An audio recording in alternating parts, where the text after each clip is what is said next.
안녕하세요. 백두산 금융연구소의 백두산입니다. 8월 3일 목요일 오후 3시 54분입니다. 미국과 유럽 증시가 어제 폭락을 했음에도 불구하고 오늘 아시아 증시는 비교적 그냥 아무 일도 없이 잘 흘러갔습니다. 일본 증시 한 1.6% 정도 빠졌는데 평상시에도 이런 일은 한 번씩 있는 일이고, 중국 증시는 오히려 상승 마감했네요. 한국 증시는 살짝 하락 마감했는데 이 정도는 평상시에 있는 낙폭이죠. 그리고 잠시 후에 개장 예정인 유럽도 조금 하락 출발 예정입니다. 일단은 이런 모습으로 봤을 때는 일단은 어떤 그 해당 이슈, 그 신용등급 강등 악재로 인한 당장 즉각적인 반응은 일단 여기서 일단락이 된 거 아니냐, 일단 그걸로 인한 급락은 일단락이 된 게 아니냐 싶습니다. 이제 앞으로가 중요한 거겠죠. 아침에 말씀드렸던 것처럼 지금은 일단은 제 생각에 심리적인 충격으로 시장이 좀 놀래서 급락을 한 것 같다. 근데 이게 중요한 게 아니고 이게 이제 앞으로 구조적인 어떤 금융시장의 변화를 만들어내서 이게 주식시장을 추세적으로 꺾는지가 중요한 거다. 그게 앞으로 관전의 포인트가 돼야 된다라고 말씀을 드렸죠.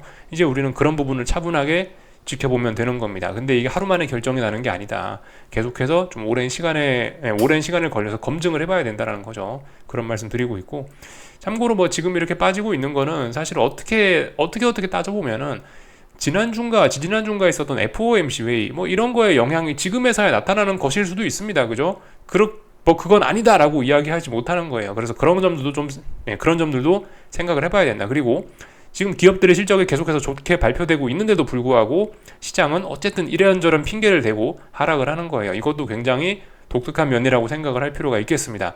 그래서 지금 당장 이제 신용등급 강등에만 모두 집중하고 있지만 조금 좀 이렇게 뒤로 좀 물러나서 전반적인 큰 이슈들이나 다른 것도 생각해 보는 게 중요할 것 같아요. 쭉 좀 말씀을 좀 드려봤고요.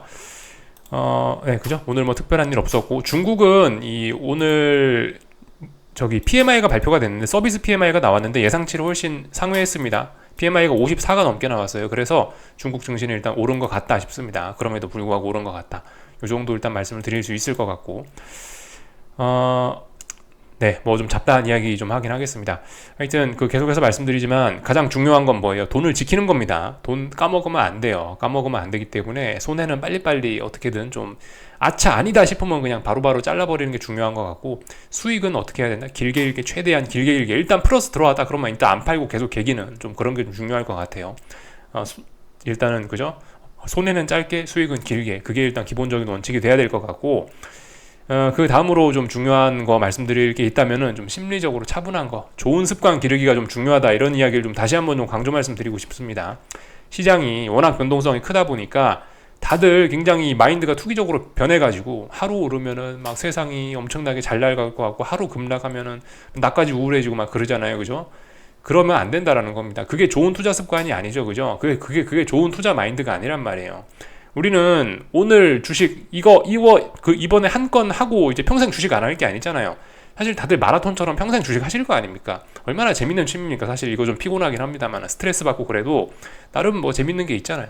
이거 아무래도 다들 여러분들도 평생 하실 겁니다. 저도 평생 할 예정이고. 근데 평생 할 거기 때문에 네, 그렇기 때문에 지금 좋은 습관을 만들어 놓는 게 중요한 거죠. 이번에는 돈을 벌지 안 벌지 몰라요. 사실 그리고 이번에 돈 버냐 안 버냐 사실 지금 그게 중요한 게 아닙니다. 앞으로 마라톤처럼 평생 해갈 거기 때문에 좋은 습관을 길러놔야 나중에 계속해서 이게 좋은 수익을 누적시키고 좋은 수익을 여러 번 재현할 수 있는 거죠. 그죠? 확률 게임이기 때문에 어쩌다 한 번 먹는 건 가능해요. 어쩌다 한 번 크게 먹을 수도 있습니다. 근데 좋은 습관이나 실력이 없으면 그 수익이 일회성에 그치고 나머지는 다 까먹게 되겠죠. 이 수익이 일회성이 아니고 다음에도 재현을 할 수 있게 되려면 좋은 습관과 실력이 필요하다. 아무튼 강조해서 지금 말씀드리고 싶은 거는 이 좋은 습관 기르는 거다. 예, 그렇기 때문에 하루 올랐다고 기뻐하고 슬퍼하고 이런 게 아니고 언제나 차분하게, 그죠? 앞으로 오를 것 같다, 내릴 것 같다, 그거는 여러분들의 생각이고 저의 생각이고 의견에 불과한 거고, 현실은 뭡니까? 현실은 지지선을 넘어야 올라가는 거고, 저항을 붕괴시켜야 아래로 가는 건데, 왜 지지선 붕괴도 안 시키고 저항도 안 넘어가는데 왜 여기서 놀고 있는데 왜 혼자 기대를 해갖고 들썩들썩 하냐고요. 가만히 있으면 되는데, 그죠? 여기서 잘해야 넘어가고 여기서 잘해야 붕괴시킨다 말씀드렸죠. 이런 점들이 사실 중요합니다. 그래서 나의 생각과 이 시장의 실질적인 움직임을 언제나 좀 비교하셔가고 결과적으로 계속 검증하는 과정이에요. 계속 평생 검증하는 겁니다. 내가 어떤 생각을 갖고 있다, 시장은 어떻게 반응을 하는지 검증. 나는 이렇게 생각한다, 시장은 이렇게 검증. 이게 이제 잘 맞아떨어지면 안정적으로 지속적인 수익 가능한 거고, 이게 좀 잘 안 맞으면 돈 까먹으면 안 되니까 도망가서 뭐 다른 아이디어를 생각하든가, 아니면은 나의 아이디어를 시장에 받아줄 때까지 때를 기다리던가 하면 되는 겁니다. 안 까먹고 기다리면 되는 거죠. 이게 투자잖아요, 그죠? 이런 걸 이제 오래 해나가려면 좋은 습관이 필요하다, 그런 걸 좀 말씀을 드리고 있습니다. 그래서 제발 좀 흥분 좀 하지 마시고 김치국 드시면 안 됩니다, 그죠? 아직 8월 초예요. 아직, 그리고 상승 추세란 말입니다. 뭐 아무리 악재가 나오고 어쩌고 저쩌고 해도 지금은 주식시장은 상승장이다. 그리고 이제서야 쌍고점 가능성을 이야기할 수 있을 정도가 된 거지, 지지선 테스트는 아직 한참 멀었단 말입니다. 아니에요. 그러니까 아직은요. 이렇게 좀 생각을 하셨으면 좋겠고, 또 그리고 잘 좀 생각을 해보셔야 될 게, 신용등급 강등이고 사실 이런 거 주식시장 외적인 일입니다. 사실 엄밀히 따지면요. 선풍기를 돌린다고 한번 가정을 해볼까요? 선풍기가 이렇게 날이 이렇게 있을 거 아니에요. 선풍기 날이. 이게 그 선풍기 돌아가는 게 주식시장이라고 생각을 해봅시다. 그 주식시장을 직접적으로 돌리는 건 뭡니까? 모터 아니에요, 모터. 뒤에 있는 모터가 직접적으로 이 날개하고 연결이 돼가지고 이 모터가 결과적으로 이걸 돌리는 거잖아요, 날개를. 그러니까 주식시장하고 직접적으로 연결된 이 모터는 뭐겠습니까? 예를 들면 뭐 기업의 실적이나 아니면 뭐 단기적인 수급, 이런 게 사실 시장에 영향을 미치는 거죠. 물론 이 신용등급 강등이나 이런 이슈도 영향을 미치는 이슈가 맞습니다, 그죠? 분명히 말씀드렸다시피 연관관계를 제가 아침에 말씀드렸어요. 뭐 이렇게 되기 때문에 금리가 올라가고 달러가 어떻게 되기 때문에 주식시장 영향을 받는다. 그렇지만 이게 모터에 껴져서 돌리는 것처럼 그렇게 직접적으로 돌아가는 건 아니라고요, 그죠? 이런 건 어디까지나 간접적인 영향이 미칠 수가 있는 겁니다. 약간 비유를 드리자면, 옆에서 내가 뭐 입으로 불든지 아니면 뭐 다른 선풍기를 켜서 바람을 불어넣든지 해서 강제로 좀 간접적인 방법으로 날개를 돌리는 게 지금 이런 요인들이라 생각하시면 될 거예요. 어쨌든 신용등급 강등도 그 미국 정부의 신용도가 낮아진 거를 의미하는 거지, 그렇다라고 해서 반드시 주식이 빠지라는 법은 없는 겁니다. 다만 이제 주의해야 될 점은 뭐다? 이것 때문에 이제 금리가 뭐 치솟을 수 있기 때문에 그런 점들이 이제 주식시장에 좀 크게 악영향을 미칠 수도 있다. 그런 것들이 태풍을 불어일으킬 수도 있다라고 이제 가능성을 열어놓자라고 하는 겁니다, 지금. 예. 어쨌든 직접적으로 주식시장에 영향을 미치는 건 뭐겠어요? 수급하고 뭐 실적 이런 거겠죠. 엄밀히 따지면요. 주식시장의 기초자산은 기업의, 그 어쨌든 개별 기업이잖아요. 개별 기업들이 잘 나가면 주식이 오르는 게 맞고, 원래는 직접적인 영향은 그거니까 그런 점들을 좀 생각을 하셔야 되겠다. 또 그 타이밍적 측면에 있어서도 뭐 선반영 뭐 이런 개념이 있으니까 이게 어쨌든 직결돼서 이 증시와 이런 이슈가 움직인다라고 생각하면 조금 좀 오해가 있을 수도 있다라고 일단 좀 말씀을 드리고 싶습니다. 그래서 일단 뭐 전반적인 이야기 한번 했고, 그 신용등급 강등과 관련된 이슈 조금만 좀 더 말씀을 좀 해드릴까 합니다. 신용등급 강등에 관련해서 안 그래도 좀 리플에서 좀 여러 가지 좀 의견들을 좀 재밌는 걸 많이 봐서 거기서 좀 이야기해야 될 게 있는 것 같아요. 일단은 뭐 어떤 분들 보니까 2011년에 신용등급이 강등이 됐는데, 신용등급 강등이 되고 나서 증시가 개폭락했다. 그러니까 신용등급 강등은 무조건 악재고, 이거는 앞으로 이제 주식을 사면 안 되는 절대적인 악재다, 막 이렇게 생각하시는 분들이 좀 계시더라고요. 그러면서 이제 속이 타셨는지, 야, 네가 2011년에 주식을 했었어 라고 하면서 이제 뭐 그렇게까지 말씀하시는 분이 있는데, 참고로 말씀드리자면 2011년에 저도 그때 2011년에 신용등급 강등할 때 저도 주식 보고 있었어요. 제일 대표적으로 기억나는 게, 그날 시세 중에 제일 대표적으로 기억나는 게 S-오일이 하한가를 가더라고요. 그거 보고 솔직히 한번 굉장히 좀 충격을 먹긴 했었습니다. 이야, 주식이랑 이렇게 무섭구나라는 걸 그때 한번 좀 깨달았는데, 그리고 나서 좀 많은 걸 배웠다라고 생각을 했는데, 그 뒤로도 근데 정말 충격적인 일이 그 뒤로도 충격적인 일이 많더라고요. 가장 최근에 제가 놀랐던 거는 2020년 3월 달에 코로나 정점이었을 때 국제유가가 마이너스 40달러인가 찍는 거 호가창 보고 있었거든요. 이때의 정신적인 충격은 당시 2011년에 S-오일이 하한가 갔었을 그때와 거의 뭐 비슷하거나 더 크거나 그랬었습니다.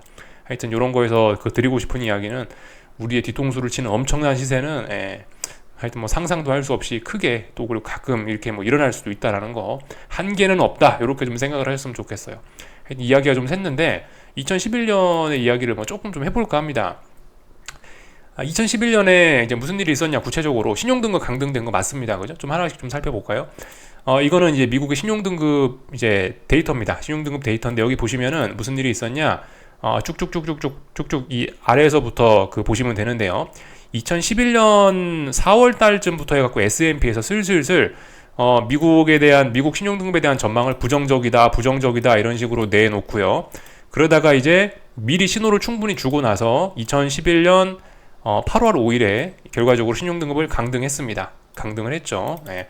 11년 8월 5일이에요. 그리고 나서 지금까지 쭉 그냥 별일 없다가요. 최근에 이제 얼마 전에 피치에서 어제 신용등급을 강등했던 그 피치에서 줄라이면은 6월인가? 7월이죠. 네, 7월 줄라이에 맞죠. 7월 그리고 2020년 7월 그리고 2023년 5월 뭐 이런 때 계속해서 이게 그 네거티브 와치라고 이렇게 신용등급 강등할 거라고 이렇게 예고를 좀 했었고, 그리고 실제적으로 강등을 한 게 23년이 됐네요. 그죠? 충분한 경고를 거쳐서 신용등급을 강등했다라는 거. 그래서 역사적으로 봤을 때 지금 이제 어쨌든 사례로 보면 두 번째 신용등급 강등이 됐습니다. 무디스 같은 경우는 아직도 그 AAA가 이 최상급 신용등급이거든요. 계속해서 미국 최상급 그 신용등급을 유지하고 있는 그런 상황입니다. 무디스는 변화가 없고, 그래서 S&P와 피치만 지금 이제 2011년에 한 번, 그리고 어제 한 번 신용등급을 이렇게 강등을 한 상황이다라는 겁니다. 그래서 일단 이런 전반적인 내용을 좀 살펴봤고, S&P에서 2011년에 이제 신용등급을 강등했을 때 어떤 일이 있었냐를 좀 우리가 구체적으로 알아보면 좋을 것 같은데요. 잘 기억을 해보세요. 8월 5일이라고 여기 써 있습니다. 8월 5일날 신용등급이 강등됐어요. 차트 한번 보자고요. 코스피입니다. 8월 5일이 언제냐면은 요날이에요. 요날 양봉 나온 날입니다. 예. S&P에서 신용등급 강등하고 나서 이 주식이 빠지긴 빠졌죠. 근데 얼마 안 빠지다가 결과적으로 조금 차트를 좀 이렇게 돌려보면은 결과적으로 이 자리는 어떤 중장기적인 바닥이 나와 버렸어요. 예, 물론 이제 강등하고 나서 며칠 더 빠졌죠. 근데 그래봐야 얼마나 빠졌냐고요, 그죠? 이 위에서 먼저 빠졌습니다. 위에서 먼저 빠지고 중간에 이제 신용등급 강등 이슈가 터진 거예요. 그래서 오히려 이렇게 해도 이야기할 수 있을 것 같습니다. 신용등급 강등되고 나서 코스피는 오히려 이 이슈로 바닥을 다졌다라고도 표현을 해도 이상하지 않을 정도예요. 그죠? 선물 220 정도, 코스피 200 현물지수 기준으로 한 220 정도 바닥을 테스트했다. 이렇게 볼 수가 있겠습니다. 한국만 그럴까요? 한국만 그런 게 아니에요. 저기 뭐 미국을 봐도 그렇고 유럽을 봐도 그렇습니다. 이거 S&P 지수인데, S&P 지수도 여기 보시면은 8월 5일 날이 언제면은 여기 S&P 바닥 나온 날이네요. 거의. 물론 그 뒤에 조금 더 저점이 낮아졌지만 사실상 바닥이었잖아요. 이 자리가. 이 뒤로 어떻게 됐나요? 올랐잖아요. 신용등급 강등이 주식을 팔아야 될 이슈였습니까? 아니었다는 거예요. 독일도 한번 봅시다. 다른 나라 독일도 한번 보자면, 독일은 이런 모습이에요. 그 8월 5일이 언제냐면 여기 정도네. 여기 이날이네. 이날. 네. 이날 신용등급 강등됐다라고 해서 이게 아래쪽으로 빠진다라고 생각하면 이것도 좀 그렇죠. 사실상 어떤 이슈가 있어서 먼저 시장이 빠졌었고, 그 하락이 거의 끝나갈 때쯤에 그 하락의 정점 부근에서 신용등급 강등 이슈가 나왔구나라고 보는 게 더 합리적이겠죠. 결과적으로 그래서 이 자리에서 어떤 진바닥 같은 걸 다지고 나서 신나게 올랐죠. 그죠? 예. 그 다음에 신나게 쭉 올라갔습니다. 이게 맞는 이야기입니까? 무조건 신용등급 강등하면 주식이 빠지는 거예요? 그렇지 않다. 그렇게 해석하면 안 된다. 제 생각에 뭐든 그렇습니다. 어떤 이슈든 간 다 그래요. 해석이. 어떤 이슈가 있기 전에 주식시장이 막 올랐으면은, 이러면은 이제 이때 나오는 소식은 솔직히 좀 안 좋다. 뭐든지 주식이 많이 올라와 있는 상황에서 악재가 터지면은, 어떤 악재든 호재든 재료가 주식이 많이 올라와 있는데 나오면은 안 좋게 반영될 가능성이 높습니다. 제 생각에 이 정도가 이게 맞는 것 같아요.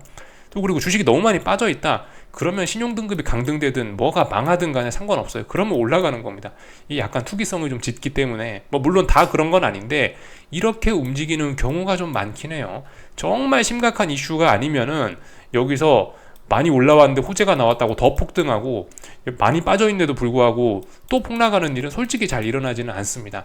말씀드렸다시피 단기적인 구간에서 증시는 이 투기성이 굉장히 짙기 때문에 이렇게 생각하는 게 조금 더 어쩌면은 실전 투자에선 좀 도움이 될지도 모르겠어요. 항상 그런 건 아니지만 그런 경향성이 있다라는 거를 좀 말씀을 좀 드리고 싶습니다. 그래서 좀 이런 이야기들을 좀 일단 타이밍적인 부분을 좀 살펴봤고요. 2011년에 신용등급 강등했을 때가 오히려 주식 매수의 적기까지는 아니더라도 더 이상 이제 하방을 보기는 조금 부담스러운 자리였다라는 거 확인을 했고요. 사실 2011년에는 그 미국 신용등급 강등이 주된 이슈가 아니었어요. 사실 여러분들 아시다시피 2011년에 뭐가 있었습니까? 유럽 재정위기가 있었던 때예요. 그 재정위기의 뭐 일환으로 봐야 될지 뭐 약간 뭐 그런 건 좀 이견이 있겠지만은 어쨌든 이거는 유럽의 문제 때문에 빠진 거였습니다. 그때 사실 먼저 이렇게 시장이 흘러내리고 있었죠. 먼저 여기에는 유럽 재정위기가 영향을 미친 거예요. 사실 이때는 뭐 미국하고 사실 별 상관은 없었을 수 있습니다. 대략적으로 뭐 데이터 같은 걸 좀 보여드리자면 이런 거예요. 유로존 3국에 대한 구제 금융 지원 주요 내용인데 날짜들 보시면은 이렇다고요. 이미 그죠? 이미 그리스, 아일랜드, 포르투갈 이런 나라들이 뭐 5월달 이런 때부터 벌써 슬슬 냄새를 풍기고 있었어요. 더러운 냄새를 풍기고 있었고 뭔가 이벤트가 빵 터진 게 이제 8월 초였고 뭐 그런 이벤트들이 진행되는 와중에 이제 미국 정부도 신용등급이 한번 떨어진 것일 뿐이죠. 그래서 일단은 뭐 지금의 상황과 그때의 상황 분명히 어느 정도 차이는 있다. 이런 거 일단 좀 한번 좀 말씀드릴 수 있을 것 같고 이런 거 보면 좀 잘 나와 있는 것 같아요. 이 보시다시피 이탈리아 위기설이 제일 먼저 나온 것 같더라고요. 저도 정확하게 이제 오래된 일이라 기억은 안 나는데 그 지금 기억하는 건 SOL 하한강 것만 기억나는데 개인적으로는 이 보시면 8월 뭐 7월 말 8월 초부터 해갖고 벌써 이때부터 이제 슬슬 시장에 안 좋은 분위기가 들이오고 있었습니다. 그죠? 그러다가 이제 이런 일들이 있었고 뭐 이렇게 일들이 벌어진 거죠. 이런 점들 좀 우리가 좀 알고 넘어가야 될 것 같고요. 가만 보시면 그죠? 막상 신용등급 강등되고 나서는 코스피인데 코스피가 많이 안 빠졌더라고요. 그죠? 뭐 그 신용등급 강등되고 나서 뭐 미국 경제지표 악화로 WD 우려 나왔고 고용지표 악화 나왔고 이탈리아 신용등급 나왔고 그리스 디폴트 우려 이래도 안 빠진다고요. 그죠? 이런 거 좀 잘 생각을 해보실 필요가 있겠습니다. 옛날 역사를 그냥 보고 싶은 것만 보면 안 된다. 이런 것들 좀 우리 참고를 해봤으면 좋겠습니다. 그래서 일단 이 정도 이야기를 좀 드려봤어요. 그래서 이번 것도 좀 제한적으로 해석을 해야 되는데, 근데 분명히 이제 2011년에 신용등급 강등했던 거와 지금의 차이는 제 생각에 증시의 높이라고 생각하시면 될 것 같아요. 좀 전에 이거 말씀드렸죠? 2011년에는 신용등급 강등됐을 때 이미 증시가 그 전에 이 남유럽 위기로 인해서 많이 빠져있던 상황에서 신용등급 강등이 나온 거기 때문에 이거는 솔직히 많이 빠진 상황에서 악재가 나오는 건 별로 안 무섭죠. 그죠? 근데 지금은 분명히 이건 다른 겁니다. 지금은 증시가 굉장히 많이 올라와갖고 어때요? CNN Fear and Extreme 그 Fear and Greed 인덱스 보여드리면 지금은 그 익스트림 그리드까지 올라와 있잖아요. 굉장히 많이 올라와 있는 상태에서 지금 이 약재가 등장한 거기 때문에 시장의 반응은 오히려 이때보다는 조금 더 충격적일 가능성도 있어요. 또 그리고 이게 어쩌면 그 새로운 시세의 트리거, 이게 어떤 새로운 시세를 일으키는 그런 중요한 요인이 될 수도 있다라고 생각을 합니다. 그래서 아무튼 중요하게 봐야 될 요소예요. 근데 일단 지금까지 일단 그 심리적인 충격적인 일단 그 깜짝 놀란 그 반응은 시장에 반영이 된 것 같고, 이게 이제 어떤 제가 생각한 것처럼 그렇게 어떤 추세적인 구조적인 변화를 일으킬지는 앞으로 이제 보면 되는 겁니다. 근데 말씀드렸다시피 구조적인 변화의 가능성도 저는 좀 있다라고 봐요. 왜냐하면 증시가 그동안 워낙 많이 올랐었으니까. 이거 정말 하락하기 좋은 그럴듯한 재료 아닙니까? 심리적으로도 좀 정말 2011년에 나오고 지금 정말 오래간만에 십몇 년 만에 나온 그런 이벤트이기도 하고, 미국의 신용등급 강등이 10년 만에 나왔잖아요. 10몇 년 만에 나온 이벤트라 좀 신선하기도 하고, 또 지금 증시가 많이 올라와 있기도 하고 좀 그렇기 때문에 좀 영향이 있지 않을까라는 생각을 내심하면서 일단 보고 있어요. 이 정도 말씀드리면 될 것 같죠? 그래서 뭐 다 봤습니다. 제가 했던 이야기는 뭐 다 된 것 같고, 그래서 그 하여튼 뭐 할 이야기는 할 이야기는 다 한 것 같고, 이제 오늘 있었던 일들 좀 하나씩 좀 체크해 보자고요. 참고로 요거 2011년 유럽 위기 때 이야기를 조금만 그 당시의 기술적인 분석 조금만 좀 더 하자면요. 사실 말씀드렸다시피 남유럽 위기는 이미 여기서 진행이 되고 있었죠. 그 전에 엄청난 추세적인 상승장이었어요. 그 전에 2008년 금융위기를 딛고 나서 여기가 금융위기였어요. 금융위기 딛고 나서 버냉키가 유동성 풀면서 양적 완화하면서 증시가 엄청나게 올랐어요. 그리고 그 엄청나게 오른 거에 대한 피로감으로 이미 다중고점형을 만들고 있었는데, 지나고 나서 보니까 이 다중고점형을 만들어냈던 이유가 남유럽의 재정위기였던 거죠. 그죠? 그리스가 망한다더라, 포르투갈이 망한다더라. 그래서 당시 나오던 말이 PIIGS 아닙니까? 그죠? 이거 기억하시죠? 포르투갈, 이탈리아, 아일랜드, 그리스, 스페인인가? 뭐 이렇게 해가지고 어쨌든 PIIGS라 했는데, 하여튼 근데 이 나라들은 지금도 정부 부채가 어마어마하고 지금도 제대로 그때 당시 2011년의 충격을 회복하지 못한 상황이긴 합니다. 하여튼 뭐 그런 상황이고, 그 지나고 나서 보니까 결과적으로 이렇게 다중고점 만들고 빠졌더라. 이번에도 똑같습니다. 그죠? 다중고점형 만들고 나서 빠졌다. 여러 번 검증 과정 거치고 나서 빠진 겁니다. 그러니까 이번에도 어때요? 이번에도 좀 다양한 검증 과정 거칠 수 있다. 그렇기 때문에 여러분들이 어떤 하방 진입을 하는 데 있어서 너무 급할 필요는 없다. 어떤 지지선이 붕괴되고 나서 잘만 들어가도 먹을 거 한참 있다라는 겁니다. 그러니까 아직은 지금은 뭐예요? 지금은 아직도 상승장이라는 거 좀 기억하셨으면 좋겠습니다. 아무리 악재가 나와도 일단 상승장이고 상승 추세인 거고 하락 전환이 되면 이제 그때에 가서 이제 하락이다 보다 이야기를 하자고요. 지금은 상승장 중에 다만 이제 쌍고점 가능성이 좀 등장을 한 겁니다. 야, 쟤 계속 저기 못 넘네. 이제 추세 전환되는 가능성이 있는 거 아니야? 이 정도만 이야기하는 게 합리적이지. 그 이상 이야기하면은 좀 그래요, 이제.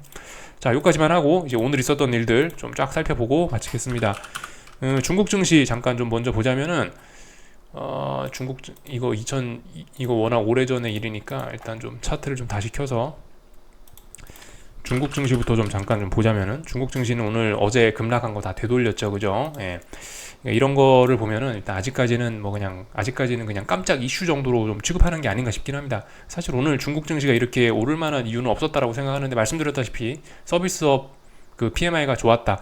그래서 지금 보시면 지난번에 직전 고점이 여긴데요. 직전 고점을 지금 어제 급락을 검증해봤는데 어제 급락이 오히려 거의 속임수였을 가능성이 높아지고 있는 겁니다. 오히려 얘는 더 올라가고 싶어하는 지금 그런 모습. 어제 붕괴시켰던 그 지지선을 다시 회복하고 있잖아요. 그러니까 이거는 또 추가 상승 가능성이 열린다 이렇게 볼 수 있겠죠. 눈에 보이는 그대로 봐야 돼요. 그죠? 야, 중국은 안 좋은데 왜 오르냐? 그렇게 생각하시면 안 되고 일단 더 올라갈 생각이 있나 보구나. 이렇게 좀 봐주시는 게 좋을 것 같고요. 일본 증시 같은 경우는 오늘도 급락을 이어갔습니다. 그래서 이 말씀드렸던 어떤 중요한 직전 저점 그런 중요한 지지선 자리까지 내려왔어요. 이 자리가 깨져야 이제 하락 추세다 뭐다 이야기를 한다고요. 그죠? 물론 지금 분위기상으로 보면 깰 것 같지만 이 자리는 워낙 중요한 지지선이기 때문에 검증이 좀 필요할 수 있습니다. 그래서 좀 시간이 좀 필요할 수 있어요. 앞으로 이제 중요한 겁니다. 여기서 잘해야 붕괴가 되는 거예요. 아직은 아니죠. 그래서 일단 다중고점형 가능성이 조금 좀 더 높아진 거죠. 다중고점형이 완성됐을 가능성이, 삼중고점형이 완성됐을 가능성이 굉장히 높아지고 있지만 아직 아니다. 그죠? 근데 일단 하락 전환 가능성도 분명히 높게 생긴 겁니다. 직전 저점까지 와서 일단 오늘 지지력을 보인 건 아니기 때문에 이 정도까지 보면 될 것 같고요. 유럽 증시는 일단 오늘도 급락 출발을 하긴 했는데 이게 보시다시피 여기서 워낙 오랜 박스권이기 때문에 사실 지지력이 너무나 많습니다. 일단 빠지고 있지만 여기에 관해서는 제가 특별히 아직 할 말이 없어요. 다만 이제 이렇게 많이 빠지고 있는 거는 무엇을 의미하냐? 야, 너 여기 지난번에 여기 올랐던 거 이거 속임수였구만. 이렇게 이야기할 수 있는 어떤 그런 근거가 좀 더 강력해지는 거죠, 그죠? 야, 이렇게나 많이 빠지는 거 보니까 지난번에 완전 속임수였구만. 이런 이야기를 좀 세게 할 수 있는 정도가 된 겁니다. 하여튼 답답한 박스권 안에 와 있고요.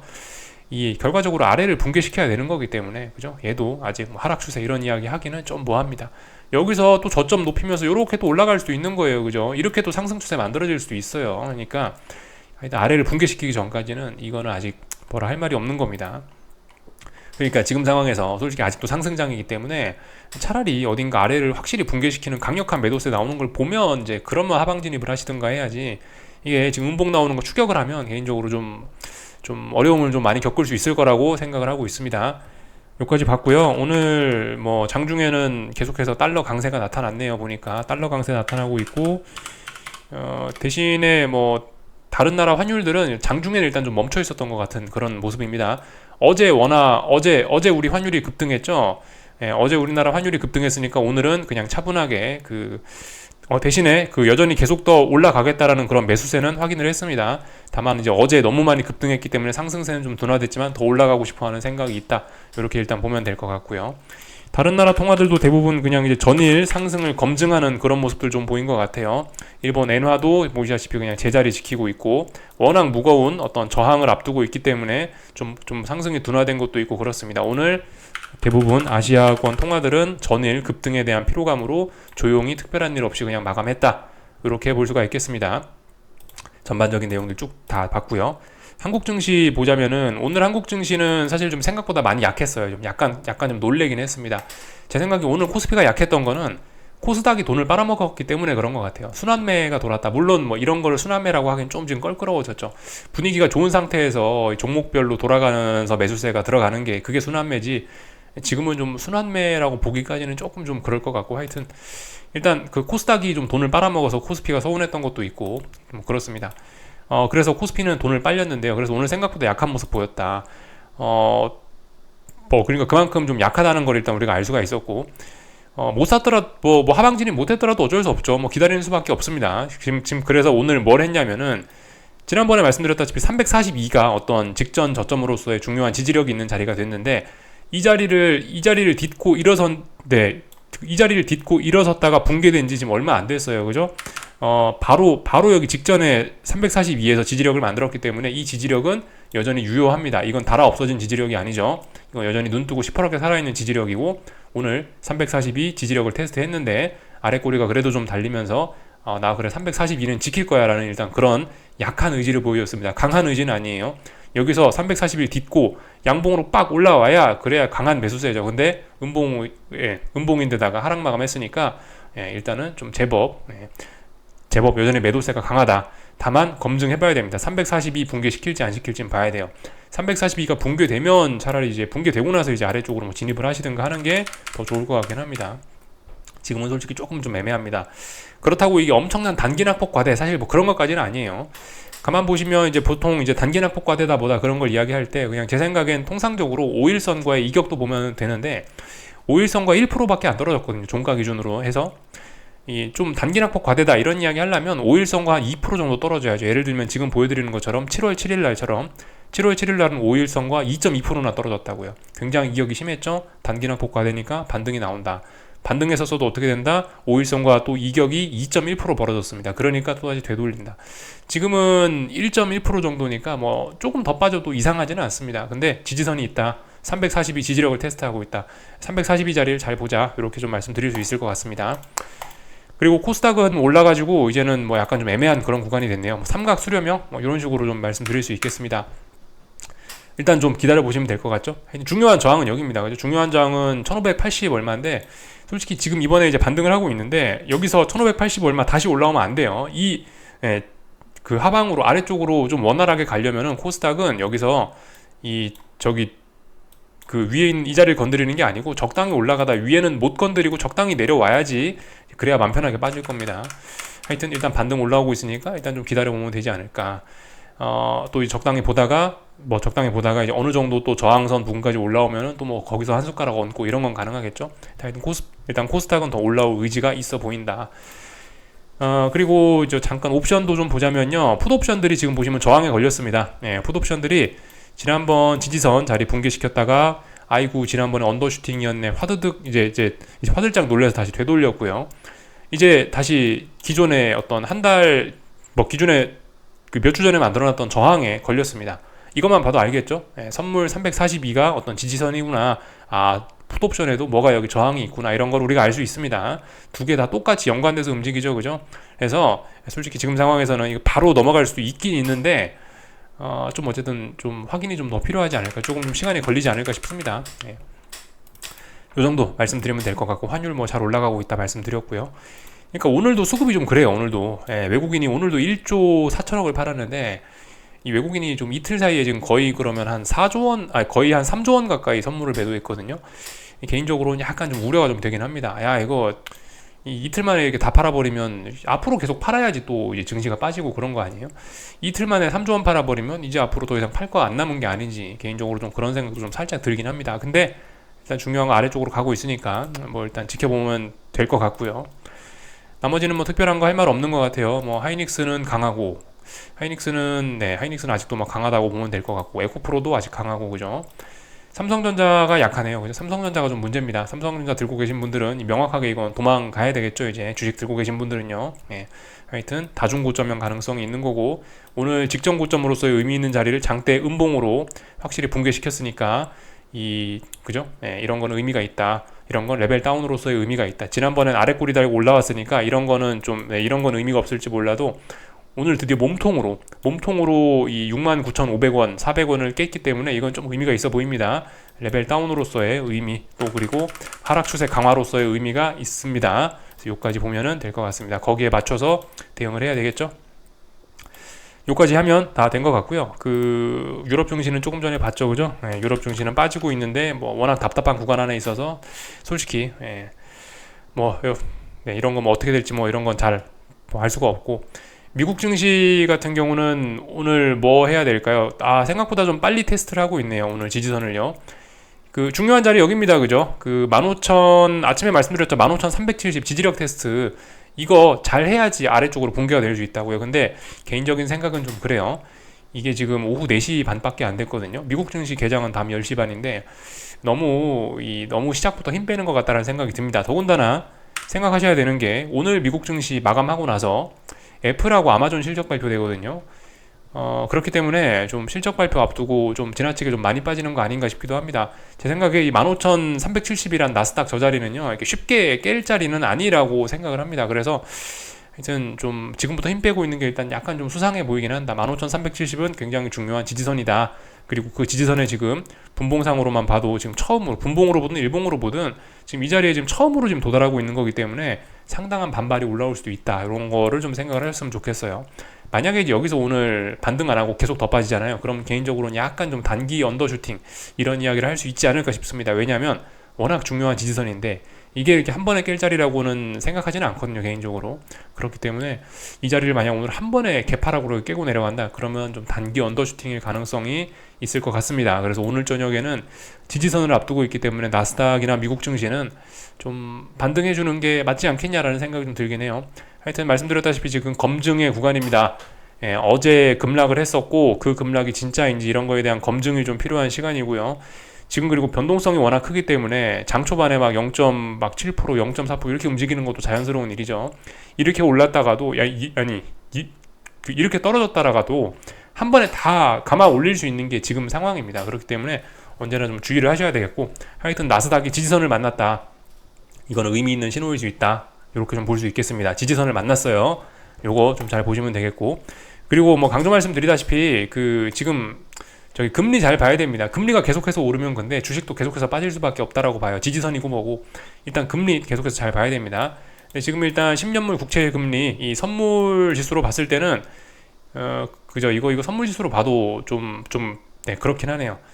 여기 잠깐 좀 보시면은 그 직전 저점이 여기죠. 직전 저점, 그 선물에서 직전 저점이 여기에요. 굉장히 중요한 이 자리와 이 자리 같은 자리입니다. 지금 선 그어보면요. 근데 이거를 미국 증시 개장도 전에 일단 이렇게 빠지고 있다. 개인적으로 일단 이거 금리 반등 이거 같은 경우 반등하지 않을까. 그러니까 오늘 금리는 조금 좀 떨어지려고 하지 않을까 싶습니다. 얘도 이 선물이 지금 중요한 지지선을 만났다라는 거. 그렇지만 오늘 빠질 수 있죠. 근데 오늘 여기서 얘가 지지선을 깨면서 이렇게 확 빠져버리면은 이건 개인적으로 좀 단기 언더슈팅이지 않을까 싶긴 합니다. 그러니까 오늘 밤에 금리가 오르면 단기 오버슈팅일 가능성이 조금 있지 않을까라는 생각이 좀 조심스럽게 들어요. 왜냐면은 뭐 미국 증시나 뭐 하여튼 뭐 저기는 저 선물이나 다들 지금 어떤 슈팅의 영역으로 좀 들어갈 가능성이 높기 때문에 좀 주의해야 될 것 같긴 합니다. 여기까지 하겠습니다. 궁금한 거 리플 남겨주시고 내일 아침에 뵙도록 하겠습니다. 여기서 마치겠습니다.